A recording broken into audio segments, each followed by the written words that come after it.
Okay, so I'm going to use this stylus to find the hairs, the eyelashes on this cat's face, and then I'm going to render colour over the top. You can see I've started here. So working from my reference photograph, which I have on my iPad, I'm inscribing quite hard in the right direction the hairs around the cat's eye. Now you can actually see what you're doing, but it is a matter of feeling your way, and it's really important not to sort of form a pattern. It's got to go in the right direction, otherwise you won't describe the shape of the cat's face, and you mustn't be too long or too short. You've really got to look at your image and decide, you know, where are these hairs going, and how am I going to actually inscribe them. Now I can see sort of a long one there, sort of overlapping, and then here I'm going to find the edges. There's a sort of a clump of fur here, and I'm just going to continue with that. Okay, so then if I look at my reference photo, I can see that this area is actually quite light, so I just need to pick out some shadows. So I'm going to use an Ergo soft pencil here. These are Staedtler, they're not expensive, but I really like the blacks and I like them for fine work because the points really last. So here I am just going to find the edges, and can you see as I go over, you can see it's starting to happen. I'm actually sort of, it's like drawing in negative in a way, because I'm now finding the shadows. And here, down here by the eye, I need to sort of blend in here. And I might also add a little bit of this ochre.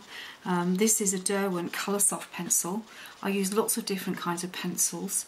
Derwent I quite like, although the consistency is a bit chalky, a bit pastel-y, but this particular ochre is just the right colour. So I'll find a little bit more there. Okay, and back to my stylus, and here you can see that I've roughly sort of mapped out the direction of the hairs. Sometimes I am not going to use my inscribe tool, I'm just going to actually draw it in, because if it's too detailed all over, it's not going to read properly, because some areas of the fur are really quite soft. These hairs are sort of guard hairs, so they're going to be much harder.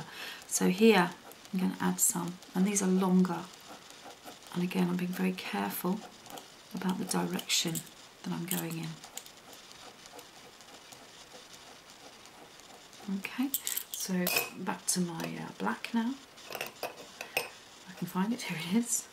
And again, where you've got two colours meeting, you've got to sort of blend in the transitions, where it goes from shadow and where the hairs actually come from. And again, even with the shading, I'm being quite careful not to form a regular pattern, and also to sort of go with the form, with the shape.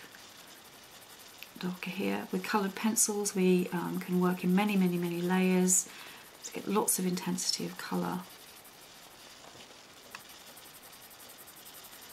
And here you go, it's starting to model. Now here, this clump of hair I can see on my source photo is sort of overlapping this one, so there will be a shadow here and here.